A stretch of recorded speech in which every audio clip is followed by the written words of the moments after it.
Um, Commonwealth, I know, is a lot focused on people who have done some, who have contributed to the development of our country. And so it seems like, oh, if we invest more in this person, right, this person can do more for the development of his country. Remember, it's a scholarship administered by the FCDO office, right, in the UK. So let's always remember that AIG scholarship, for example, is looking out for those who are interested in the public sector, right? Which is, people who want to transform the public sector of their respective countries within the West African region. So again, it's different, right? One person is, for example, comparing Commonwealth and AIG. Commonwealth is focused more on development, whether it's within the private sector, whether it's in, with the public sector, but someone who is interested in development of the country and has shown some traction, regarding that. Unlike AIG, so and Commonwealth understands that you could be in the private sector and yet you are driving development. While that is true, AIG's vision is more around public sector transformation. So if I write even from a private sector, but I'm unable to say how it's my private sector work, for example, helps transform the public sector, then it's as good as I'm unable to key into the vision of the AIG scholarship. So no matter how brilliant, my story is, that fundamental flaw, in my application is going to screen me out of the process, right? But for the Commonwealth scholarship, once you're able to just demonstrate your commitment to the development of your country, right? Then that's good, for them. So tailoring your story uniquely is also, just based on how you see yourself. Nobody, if I ask people now, whom you are going to put your money on, you rather want to put your money on someone who has a complete story, right? Someone whose journey you can see a pathway, right? And you can say, okay, this person has been moving from point A to point B, and the person is moving in a manner that is that shows growth and that shows that they can actually deliver.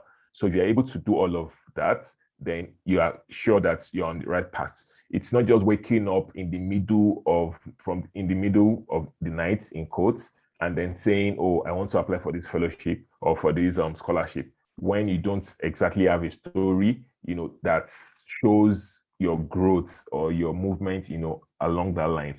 So, which is why I typically tell people, always see your story as, for every scholarship opportunity, see your story as you saying your life experiences, like from as long as you can remember, right? As long as whatever it is you are saying is relevant, to you. So if there's a part of your scholarship essay that asks you, talk about your leadership experience, a lot of people start looking out for when, oh, I led a mega project of 10,000 people and all of those things, right? As good as those experiences are, those are not the only things people are looking out for. You'll be shocked that people would take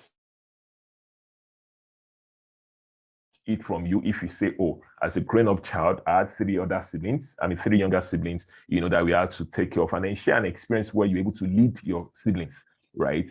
You'll be shocked that that will count as a leadership experience for you. Or people say, oh, I lead a group of people who hike every week, right? And I'm doing this so that people have, they're able to develop endurance, and, you provide leadership and ensure that every single week, when you go out, you ensure the safety of your team members and all of that. That's a form of leadership experience. So I think, and I actually learned this also while I was at Oxford, right? When I started hearing people talk about their leadership, and it seemed more like, oh, wow, there's a disconnect between what we interpret as leadership and what actually, a lot of these people review these essays, see as leadership. So it's not about how massive, this seems it appears, but it's more around the little things you've been able to do that has been able to demonstrate leadership. right? So, and the leadership journey is also, I mean, the leadership itself, it's a journey. So, imagine we are talking about your leadership experience, and you talked about from when you led a team of 5 people to you now leading a team of 10 people. That shows some growth. And so someone is more likely to believe, your story and fund you compared to someone who just, is only leadership experience is around how they've been able to lead a team of 5,000 people without necessarily, telling a story that reflects, their growth. So the point here is that we need to, understand what each scholarship is asking for, and then reflect on your journey through life and see the instances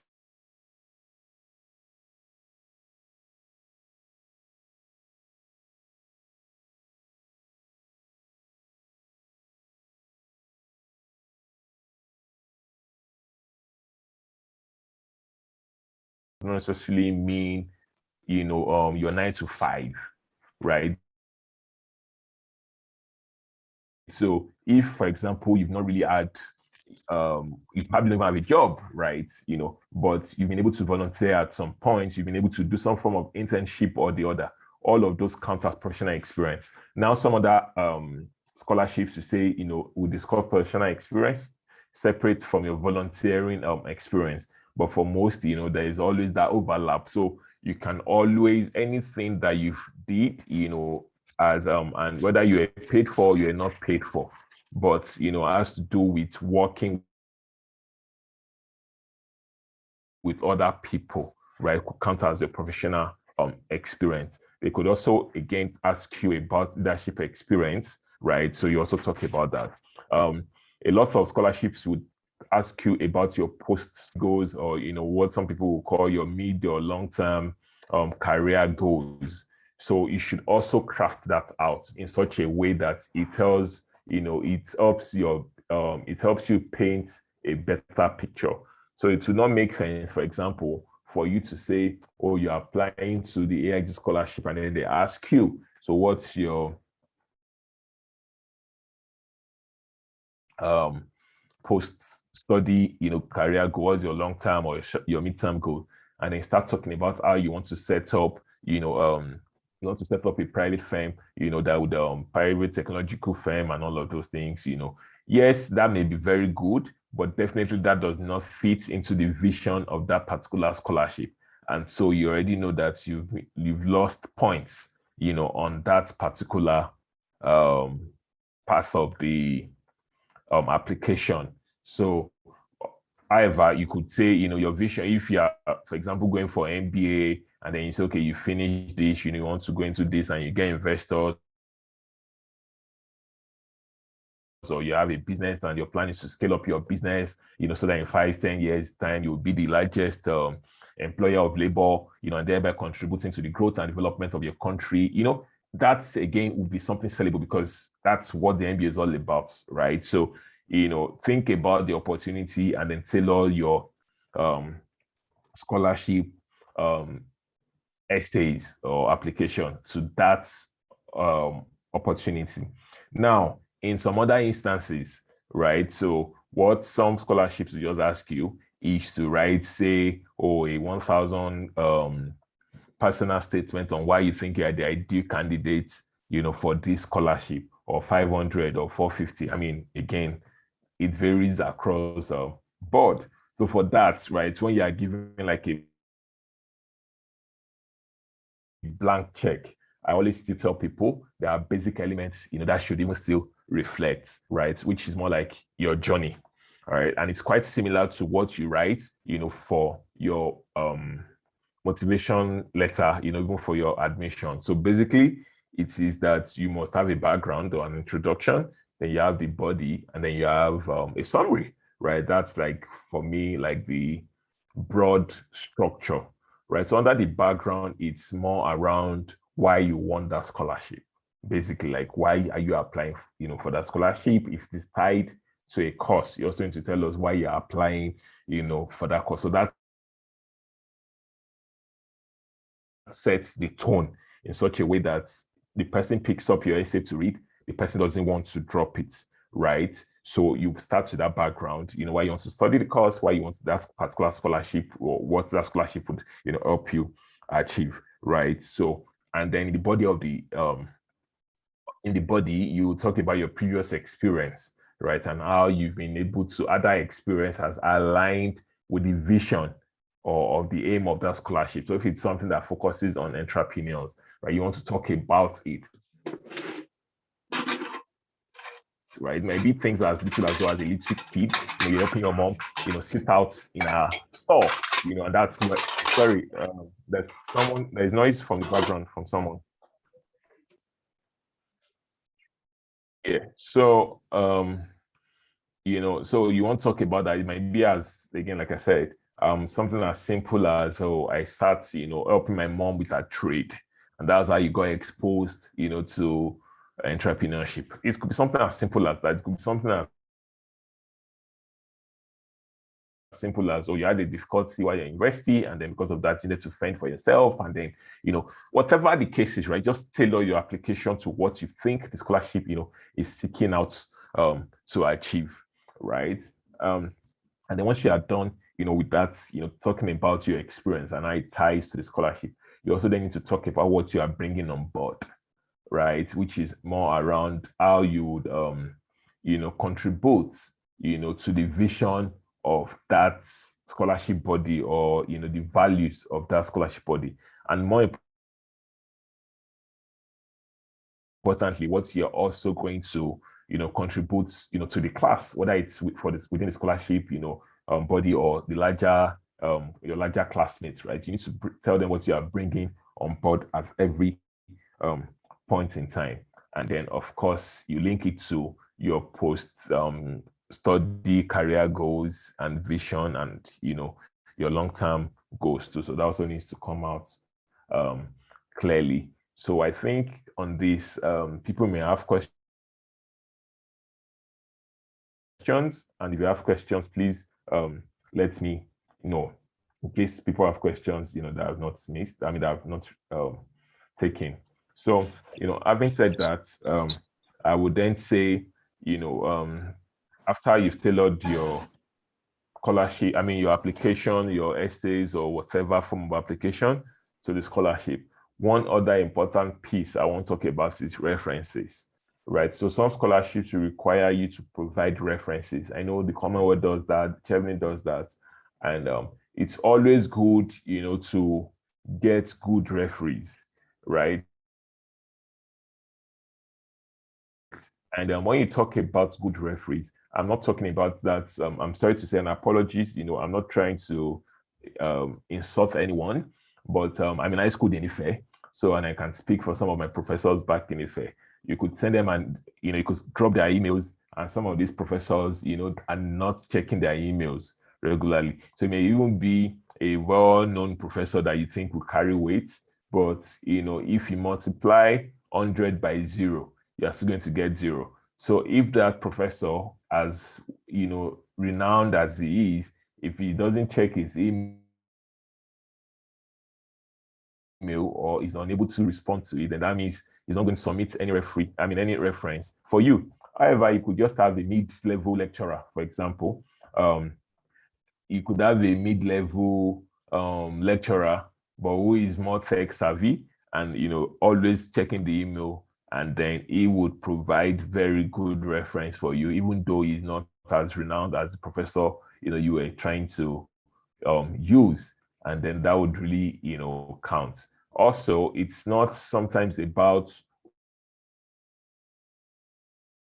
who provides the reference, right, but more about the contents of the reference. I remember when I asked one professor in Ife to give me a reference, and he wrote the reference, to whom it may concern. It's very, very blank. This thing was my student, like nothing to stand me out, nothing to even link the reference to the scholarship application. It just seemed like he gave me like a blank reference that I could submit anywhere. Just throw the references everywhere. And of course, I knew that was not the kind of reference I wanted. So I just appreciated him and thanked him, for it. And I knew that, the journey to me getting a good referee, is still emotion. So I continued my search, and so, but I was only able to do that because I started preparations, early enough, right? Such that by the time he gave me his own reference, I knew it was not something I could submit. Now, for that particular application, the reference had to come from me, right? So he would write it and then I would upload. So just imagine that was just for one of my applications. So imagine if it was a scholarship that I don't have access to what the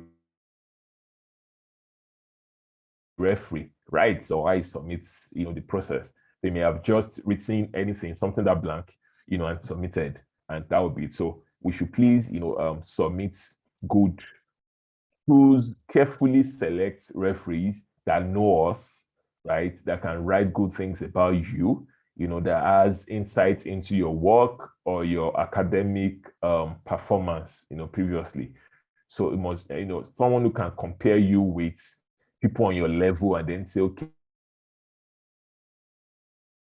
in comparing this person, with the people I've worked with or with the students I've taught, ranking top 5%, top 10%, that gives credence to whatever credentials you are bringing. And that's the whole essence of, having references. So please and please and please, for scholarship applications, a lot of us, I know, we focus on essays a lot, but referees, could actually make or mar your application. And then lastly, I will talk about, review and early submission. Now, for some scholarships, for most scholarships, there is what they call art stop, which is typically deadlines, right? But for scholarships, especially for admission processes on rolling basis, the same applies to some scholarships. The scholarship is going to be on rolling basis. So if, for example, you can submit early, say, for example, for the next academic session, maybe in the UK, you're looking at September next year. If you're able to submit all your processes before, the December break, maybe like late November and early December, you'd realize that it actually increases your chances, right, of getting scholarship compared to someone who is just submitting an application, whether for school or for the scholarship, by June next year, when a lot of the spaces may have been filled, right? So, and this applies a lot to scholarships that are school-based, right? So start early and then get people to review your essays early. And the essence of review is simple. It's so that, when you are writing something, sometimes you think this is what you've written because you are living in your own head, right? But when someone else reviews for you, the person is able to point out things that you probably missed, that you think you've actually captured. The person is also able to help you, give you additional insights, on how, or ways to which, or better ways, you can tell your story. So, so that's it. Review and submit your essays or scholarship applications early. Don't say, oh, they said the application deadline is April next year, right? And then wait till then. More often than not, they start reviewing and shortlisting people as on a rolling basis. So imagine if there are 10 slots, right? And then you submit early, oh, the person is already interested in your story and has shortlisted you. And then even if, a better story comes up, say in April, your name is already on the shortlist, right? And that person, they may not be able to make the shortlist again because of that timing, So just think about it like that. I'm not saying that is how it works, in all cases, but again, the earlier, you review and submit, then the better for you, right? Yeah. So I think that's basically, on how to write essays or to write winning scholarship applications. I'm unable to go into the specifics of the different scholarship applications because I'm not sure that will be a good use of anybody's time, right? But I'm hoping that based on this discussion today, we're able to really maximize and this, whatever it is we are doing, like maximize the different opportunities, conduct your search early, identify the school, identify the funding opportunities, look out for the requirements for the scholarship opportunity. Do you meet the criteria? Let me be honest with you, if you don't meet the criteria of the scholarship, I will tell you there's no point applying, because more often than not, a lot of these scholarships have like they have like softwares and programs that kind of like sieves applications, So once you don't meet the basic requirements, don't say, oh, I want to try my luck, right? This is not, there are opportunities for everyone, right? So just look out for the one that really fits, what you really want to do, and then get to it. Tailor your story in a unique manner. Ensure you get your references and and get your referees, submit your references early, and identify proper referees that know you, not just a random person that can barely write 3 lines about you, right? And then review and submit early. Before I go to the last page, I've seen a question here.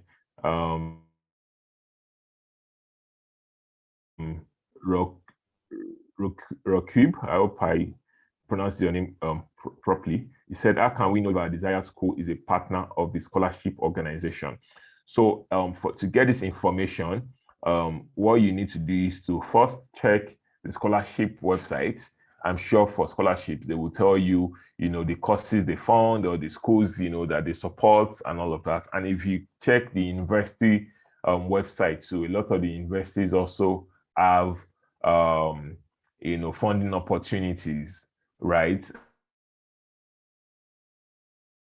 And they can do like some form of random a quick eligibility check, right? So for example, you go to University of Oxford website and you go to funding, right? For under the website, you will just put, okay, where are you from, country, Nigeria. You want to put all of those details. It kind of tells you the scholarship opportunities available for you, right? So that way it helps you know, okay, MPP has a partnership with AIG scholarship in Nigeria, so you can do that. So that's one. That's how you're able to know. That's how you're able to know how you are. Sorry. That's how you're able to know if your school is a partner to the scholarship organization. Someone raised his hand earlier on, and I think that is Moses. So please, Moses, you can unmute yourself and speak. Oh, thank you, and greetings to everybody. And I want to thank you for this great presentation and the summary slide. And from this, I have, I think, 2 questions. One, you've talked about leadership skills. How can one present very well, like the networking skills? Because some scholarships do try to ask about networking skills to link them with the career plans for an applicant. Then secondly, there's an aspect that goes back to your early block, that is early identification, which later comes on why one wants to pursue a study outside the home country. Then the final one is on tailoring the story. Does one need to look at only the recent examples in case you're looking at perhaps leadership as an example, or you need to balance the past examples or experiences and the recent ones? Thank you. Over to you, sir. Thank you, Moses. That was those are very important questions. So the first one you asked about network, when you went to an event and then you met someone, and then how you're able to build that relationship and then use that relationship, to push something, like what you then gained from the relationship. Now, when I say what you gain from the relationship, so let me use an example, a random example. So your friend invited you to a program, and then during that program, you met this person who was interested in XYZ, and you're also interested in XYZ, and then yourself and that person, collaborated, and then you're able to set up or do an outreach or do an event or do something, that both of you are interested in, right? Collectively together, and then following that process, you achieved XYZ. So something like that already demonstrates that when you see opportunities, you are able to take, the opportunities and then maximize it. So it's something that simple. It doesn't have to be like, oh, I was invited, to the a networking event by the US ambassador.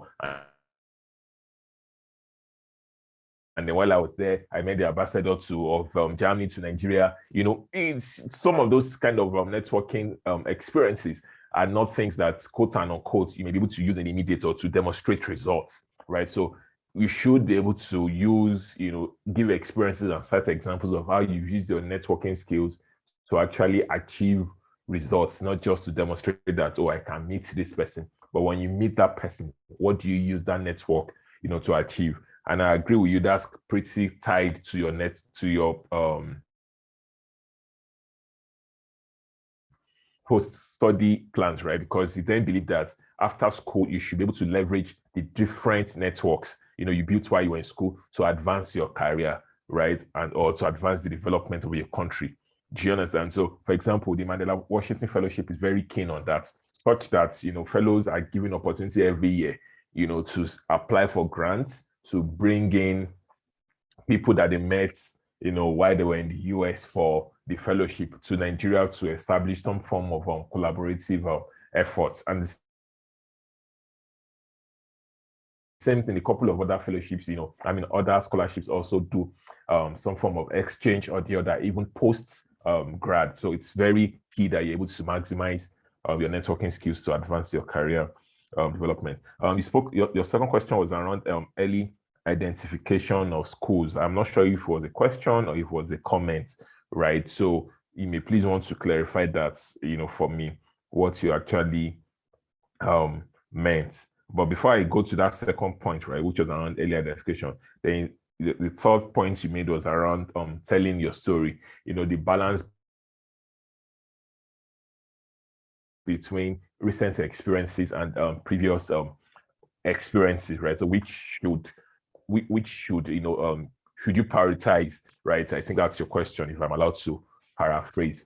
I think for me, it's not every experience is important, right? And that's where the power of storytelling comes in, right? So imagine if you're able to blend a story or blend your journey, say, for example, high school, right? While you're in high school, you did X, Y, Z, and this demonstrated your leadership. And then you move from there to what you did in university that demonstrated leadership. And then from there, you move to what you did, post-university, and that has, advanced your leadership skills. You can show it a trajectory of growth, right? I think for me, that's like the best option, right? But, and again, no matter how, limited space, one of the things about it is that they always give you, word limits.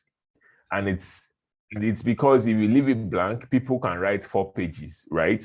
But the same thing you write in 4 pages, if you're able to succinctly, put your story together, you can say it in half a page, right? So it's that ability to tell story, which was one of the points I made earlier on, tell your story in a way that it connects, and it's not just standalone points. So whatever experience, you are saying, let it link to, other experience, maybe do something else that they are then interested in, right? Let's, for example, if you are someone, you have very good academic history, let it lead to how that enables you to get your present job. And now your present job, for example, has been able to help you impact lives. Link your story. Don't tell a disjointed story. I'm not sure. I mean, I would not say it's about, where you started from or when, but more around, the successes and then how the story has been so far. So Moses, if you can probably just quickly take your second question again, something on early identification, that would be good. Oh, sure. So much. That is really very great and wonderful. My first one relating to the first box is rather more on the justification on your choice of study abroad and the course. Okay, so are you trying to ask what's the justification for you studying abroad and all? Yeah, I mean, so you must always justify everything you do, whether it's this course of choice, whether it's the school, so for example, if I'm allowed to use my own personal experience, right? At some point I told myself, what, I'm not going to, it's actually, I can't go to any school that is not top 10, or top, or a top course. And that's limited my options and help me, focus more. Do you understand? So, that early, but I started early. I did not start, saying, oh, I wanted to, do this today and then get at it today. It was a process, right? I thought about it. I did a lot of research, and then that helped me, to justify why I was going to the school I was going to. That helped me to justify the courses I applied, for and all of that. So we must have a justification for it. And like rightly said, right, this justification needs to be something personal, right? Which is asking yourself, why do I want to do this? Because if you're able to, answer the why, then that way you're able to really communicate it better. Yeah. So thanks, Moses. I hope I answered your questions. Oh yes, you did. Thank you very much. I'm very grateful. All right, I've thanks. learned a lot, and I'm learning. All right, thanks, Moses. You're So welcome, let me go through other questions quickly. Must you have an admission offer before you apply for the scholarship? Well, the answer is no, right? It depends. Oh no, I take that back. The answer is it depends, right? So there are scholarships, that will tell you need to submit, application. I mean, you need to submit admission. So, for example, let me use the Commonwealth Scholarship. At the point of applying for the Commonwealth Scholarship, right? You only list, they will ask you if you submitted application, if you've secured admission, you're in process of applying, you choose what is applicable to you, right? But if you've applied early enough and you've been able to secure an admission, that's fine. But if you've not, the scholarship will not, the portal would not stop you from applying. However, I know that by the time, if the Federal Scholarship Board is your nominating agency, by the time you are applying, by the time you're going for the interview, one of the requirements would be your admission letter, to the courses, at least to one of the courses you had applied, you had put in your application. So that what that means is that you need to, again, that buttresses the point why you need to apply early so that you're able to secure admission early and then you have a letter. There are other scholarships, that you don't necessarily need an admission offer to apply, before admission of offer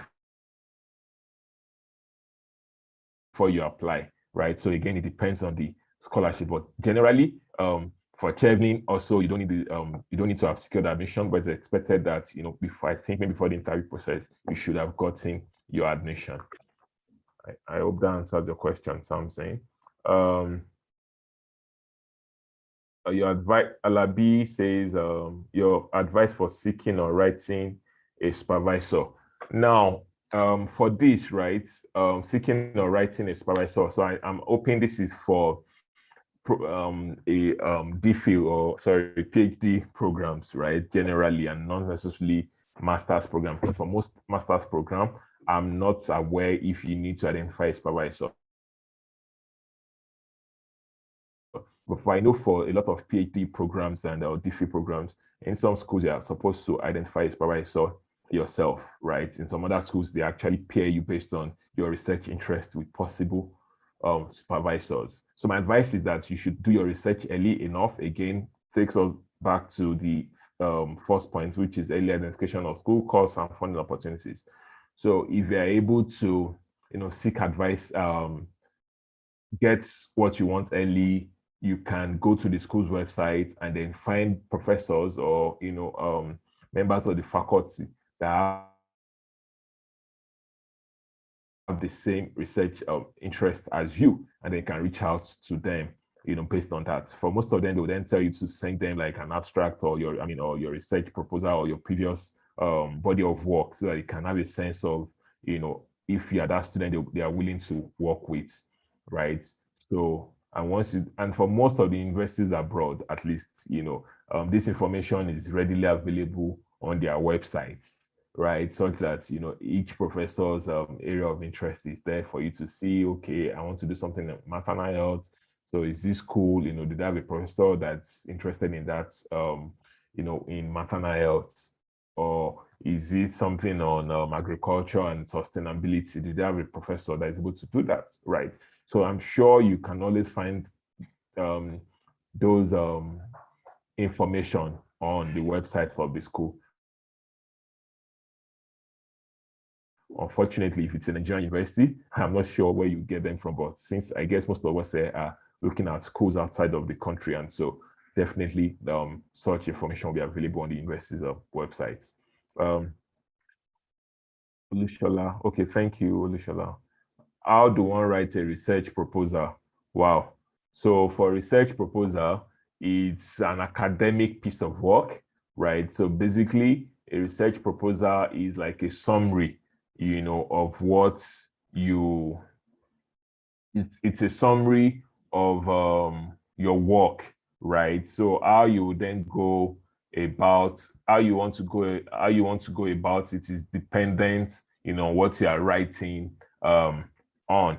But as a rule, just generally speaking, there is, like, I wouldn't say it's a standard, but typically, you should have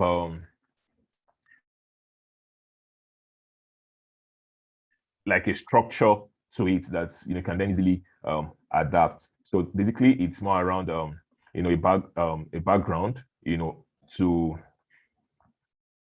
hello.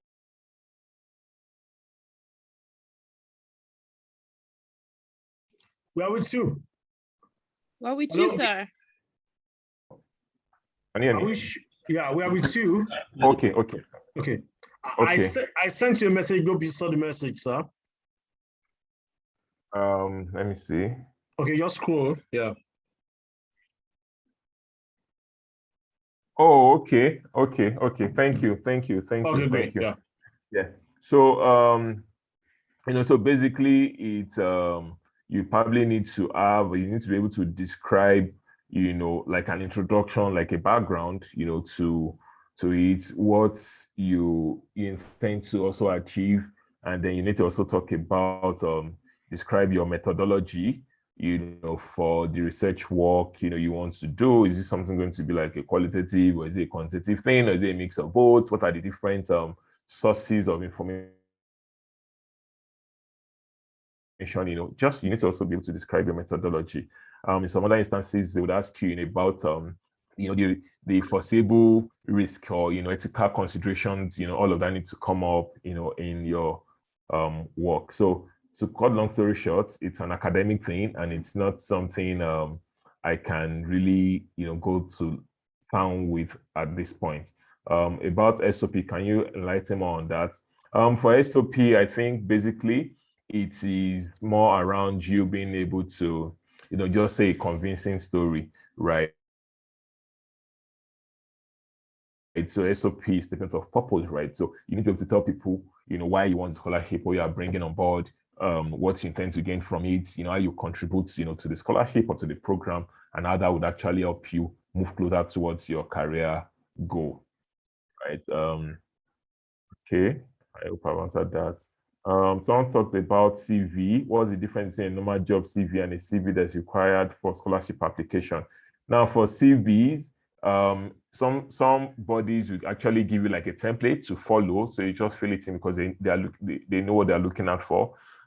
For the ones for scholarship applications, typically one of the things you want to bring out is you want to call out your previous academic pursuits. You want to bring out your leadership experience, and of course for professional experience. However, for job CVs, it's more around, maybe less around your academics, but more around your professional experience and, some form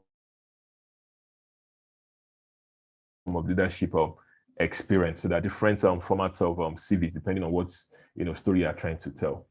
All right, I think those are all the questions. I think I've been able to take all the questions. So the very final thing I was then going to say, is, having said all of this, right, it's also okay to say, what, you've done all of this and then you don't succeed, and that's very fine, right?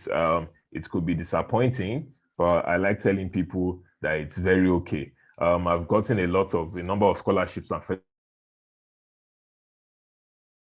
fellowships, but at the same time too, I've applied for a number, that's probably more than I've gotten that I failed at, right? So it's fine, not to succeed, but one thing you should never do is then to give up, right? So, if you try, you fail, you try again, you try, you fail, you keep trying until you succeed. And I can tell you, one from my own personal experience, even if you try this year and you don't succeed, you can be rest assured that by next year, right, you'll have had more experience, you'll have had more opportunities to demonstrate leadership, and that would actually improve your profile, as you go, right? So don't see it as, the end of the road, but just see it as a stumbling block that you rise above, and then eventually you would be able to succeed at it. Others have done it, you can definitely do it too. So when Benga approached me that I was going to do this, I made up my mind that I was going to, volunteer to help 2 people, review essays, right? And so for the 2 people, I would choose one person, and the person I'm going to choose is Moses, and because he was the one who spoke up, in the class. And that's, so Moses, if you have any application you're working on and you need someone to help you review, I'm available, but please, I need you to send to me on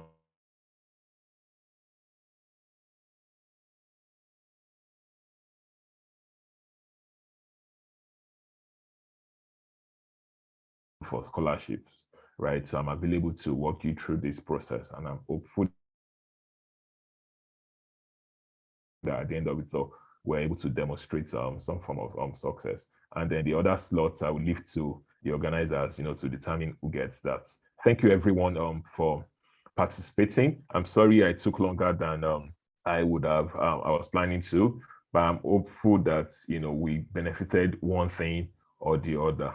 Thank you, and have a nice evening, everyone. Wow. Can we just give our feedback to Dr. Adebola inside the chat?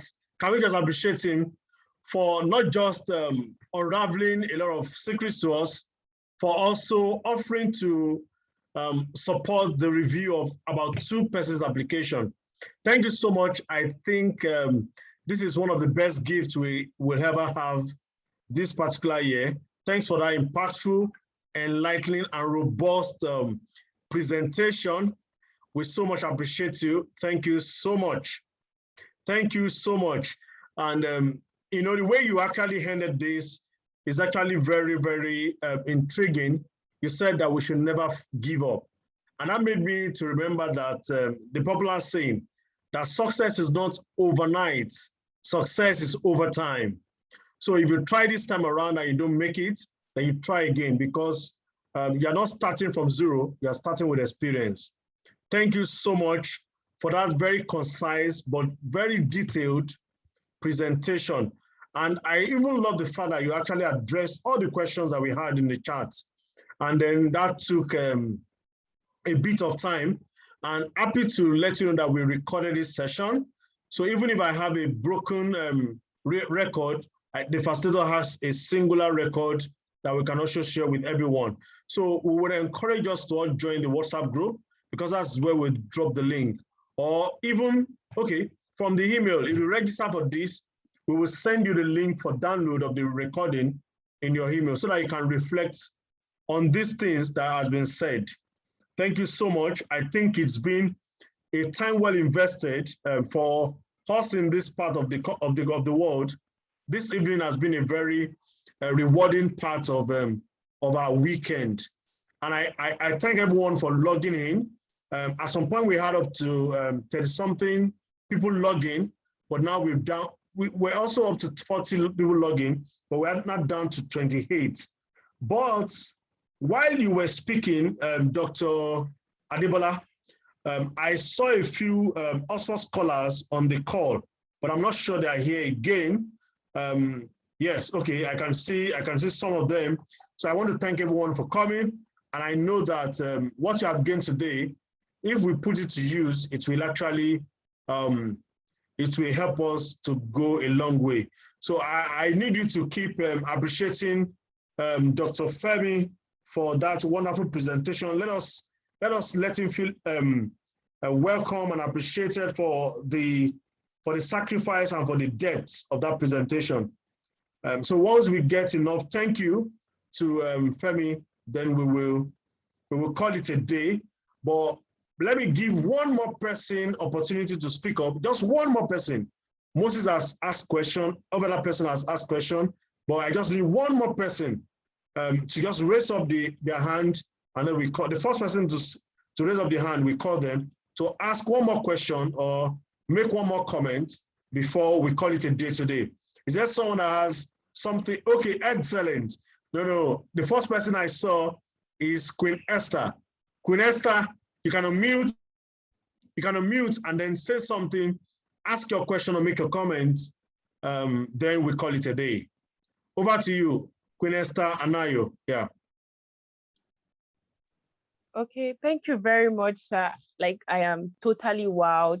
You know, I'm an undergraduate, and this is like the first time I'm having this much in-depth exposure to stuffs like this, like proposal writing. You know, everybody speaks jargons, and it's always like they expect you are when I attend seminars and webinars, like what the panelist is always saying always sounds like Greek. Like they expect that you have this basic information and that you don't need to be told some things. But I'm really happy that Dr. Adebola here went, you know, all the way down to talk about the step-by-step process to take in writing your proposal, choosing your school, choosing your course, ensuring that the funding is adequate and all that. And I just want to say a very big thank you to him. And thank you to the organizers of this wonderful platform. It's really been enlightening. Okay, I just had this question. I don't know, is there a platform where I can get information on probably available scholarships, fellowships, and you know, grants or things like that?